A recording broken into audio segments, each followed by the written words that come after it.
Breaking news చూస్తున్నాం.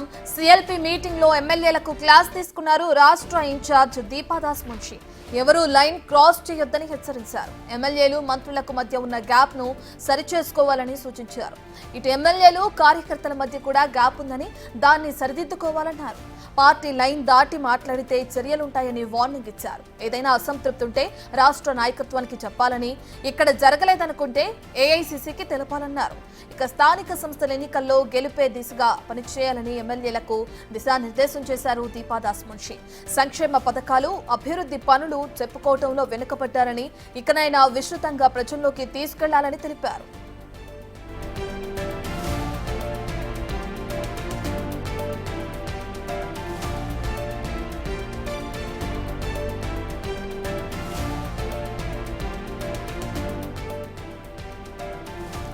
ఇదే అంశానికి సంబంధించిన పూర్తి డీటెయిల్స్ అందించడానికి మా ప్రతినిధి హేమ లైవ్ లో జాయిన్ అవుతున్నారు.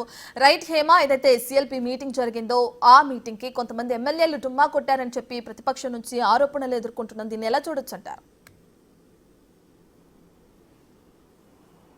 నిన్న సిఎల్పి మీటింగ్ సమయంలో కొంతమంది ఎమ్మెల్యేలు అయితే డుమ్మా కొట్టారు. అయితే ఆ ఎమ్మెల్యేలు రాకపోవడానికి గల కారణాలు కూడా వ్యక్తిగతంగా ఇతర ప్లేసెస్లో ఉండడం, అదేవిధంగా యాక్చువల్లీ మొదటిగా షెడ్యూల్ అనేది కేవలం మొన్న రహస్య భేటీ అయినటువంటి 10 మంది ఎమ్మెల్యేలతో కేవలం దీపాదాస్ మున్షి మాత్రమే సమావేశం అవుతుంది అని చెప్పేసి మొన్న రాత్రి 10 గంటల వరకు కూడా ఇదే షెడ్యూల్ ఉండింది. కానీ ఒక్కసారిగా ప్రస్తుతం ఉన్నటువంటి పరిణామాలను దృష్టిలో పెట్టుకొని, అదేవిధంగా అధిష్టానం నుంచి కూడా ముఖ్యమంత్రి రేవంత్ రెడ్డి అండ్ టీంకి పిలుపు రావడంతో అందరూ ఎమ్మెల్యేలు ఎమ్మెల్సీలతో కలిపి సిఎల్పి మీటింగ్ లాగా ఏర్పాటు చేశారు. సో సడన్గా చెప్పడంతో కొంతమంది వ్యక్తిగత కారణాల వల్ల వివిధ ప్రాంతాల్లో ఉండి వేరే వేరే ప్లేసెస్లో ఉండి సరైన సమయానికి రాకపోవడం వల్ల నిన్న కొంతమంది అయితే మీటింగ్కి రాలేదు అని చెప్పేసి అటు కాంగ్రెస్ టీం చెప్తున్నటువంటి పరిస్థితి. కానీ ఇదే అదునుగా చూసి అటు బీఆర్ఎస్ నేతలు మాత్రం ఆరోపణలు చేస్తున్నారు.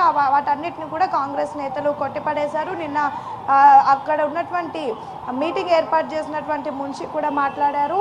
ఆల్మోస్ట్ అందరితో మాట్లాడాము, ఇంకా ఎవరైనా మాట్లాడాలి అనుకుంటే వాళ్ళు నేరుగా వచ్చి నన్నన్న కలవచ్చు, లేదంటే ముఖ్యమంత్రి నన్న కలవచ్చు అంటూ కూడా చెప్పడం జరిగింది. ఇక నిన్న సిఎల్పి మీటింగ్ చాలా కీలకంగా మారింది. సిఎల్పి మీటింగ్కి వచ్చిన ప్రతి ఒక్క ఎమ్మెల్యేలు ఎమ్మెల్సీలు తమ తమ సమస్యలను అటు మున్షికి, అదేవిధంగా రేవంత్ రెడ్డికి, మహేష్ కుమార్ గౌడ్కి చెప్పుకున్నారు. ఇంకా తమకు ఏవైనా తీరని సమస్యలు ఉంటే త్వరలోనే వాటిని తీర్చాలి అంటూ కూడా కోరడం జరిగింది. చాలా వరకు నిన్న కీలకంగా ఎమ్మెల్యేలు అడిగింది ఏంటంటే, అటు తమ తమ నియోజకవర్గాలకు నిధులు కావాలి, నిధులు పెద్ద ఎత్తున కావాలి. ఎందుకంటే స్థానిక ఎన్నికలు వస్తున్నటువంటి నేపథ్యంలో నిధులు ఇచ్చి తమ పనులు చేసుకున్న తర్వాతనే ఎన్నికల్లోకి వెళ్తే బాగుంటుంది. అదేవిధంగా ఏదైతే పథకాలు అమలు చేస్తామని కాంగ్రెస్ ప్రభుత్వం ప్రచారంలో భాగంగా చెప్పిందో పథకాలు ఇంకా కొన్ని అమలు చేయాల్సి ఉండింది. సో పథకాలు అమలు చేసిన తర్వాతనే స్థానిక ఎన్నికలకు వెళ్దాము అంటూ కూడా ఎమ్మెల్యేలు కోరినట్టుగా తెలుస్తోంది. ఇక నిధులు అడిగినటువంటి సమయంలో బట్టి విక్రమార్క కూడా ప్రస్తుతం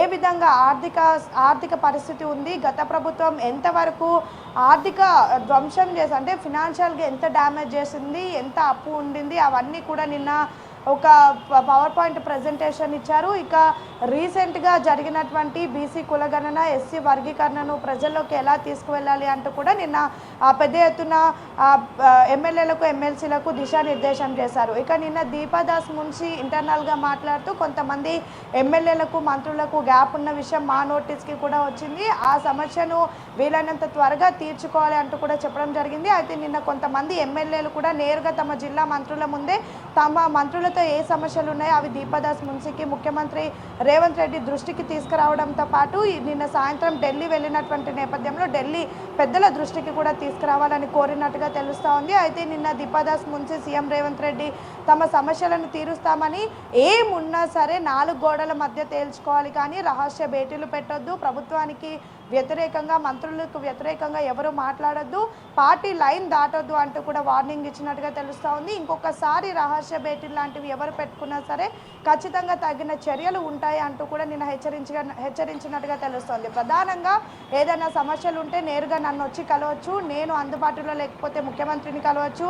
ఇన్ కేస్ మా ఇద్దరి వల్ల కూడా సమస్య తీరకపోతే నా అంతట్లో నేనే రాహుల్ గాంధీ కానీ, సోనియా గాంధీ కానీ, ఖర్గే కానీ వాళ్ళ ముగ్గురు అపాయింట్మెంట్ నేనే తీసుకొని మిమ్మల్ని పంపిస్తాను.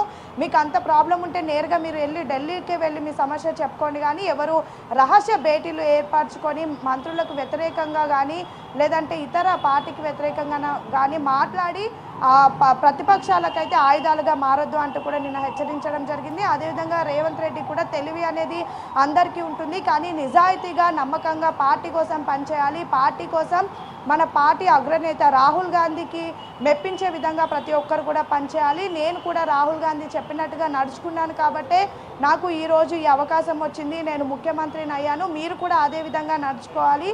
రాహుల్ గాంధీ బాటలో నడిస్తే అందరికీ కూడా మంచి జరుగుతుంది అంటూ కూడా చెప్పడం జరిగింది. జీవన్ రెడ్డి, వైఎస్ రాజశేఖర్ రెడ్డి లాంటి పెద్ద నాయకులను దృష్టిలో పెట్టుకొని వాళ్ళ తీరు నేను కూడా అనుసరిస్తున్నాను, అందుకే నాకు ఈరోజు ఈ స్థానం దక్కింది అంటూ కూడా నిన్న పెద్ద ఎత్తున దిశానిర్దేశం చేశారు. మొత్తానికైతే రీసెంట్ డేస్లో కాంగ్రెస్ పార్టీలో సడన్గా కొన్ని సిచ్యువేషన్స్ అటు ఏదైతే టీపీసీసీకి సంబంధించినటువంటి కమిటీలు లేటు వేయడం, క్యాబినెట్ విస్తీర్ణ లేటుగా జరగడం, అదేవిధంగా కొంతమంది మంత్రుల వల్ల ఇబ్బందులు కలిగి ఎమ్మెల్యేలు రహస్య భేటీ పెట్టుకోవడం, పార్టీలోనే ఉండి ఏకంగా బీఫామ్ తీసుకున్నటువంటి కొంతమంది నాయకులు పార్టీకి వ్యతిరేకంగా మాట్లాడడం, ఎగ్జాంపుల్ తీన్మార్ మల్లన్న లాంటి వాళ్ళు.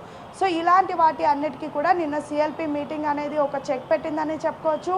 నిన్న సిఎల్పి మీటింగ్ అయిన తర్వాత పెద్ద ఎత్తున బయటకు వచ్చినటువంటి ఎమ్మెల్యేలు, ఎమ్మెల్సీలు అందరూ కూడా ఒక్కసారిగా ఏదో తమలో 100% పవర్ ఎక్కి బూస్టప్ వచ్చినంత ఫీలింగ్లో బయటకు వచ్చారు. ప్రతి ఒక్కరు కూడా పాజిటివ్గా మాట్లాడారు. నిన్న అనిరుద్ రెడ్డితో కూడా మనం బిగ్ టీవీతో మాట్లాడినటువంటి సమయంలో తనకు గత ప్రభుత్వం అంటే బీఆర్ఎస్ హయాంలో ఉన్నటువంటి సమస్యలు పార్టీ దృష్టికి తీసుకువెళ్ళాను, వెంటనే వాళ్ళపైన చర్యలు తీసుకోవాలంటూ కూడా కోరానని చెప్పారు. మొత్తానికైతే సిఎల్పి మీటింగ్ ప్రస్తుతం కాంగ్రెస్లో జరుగుతున్నటువంటి అలజడికి ఒక చెక్ పెట్టిందనే చెప్పుకోవచ్చు.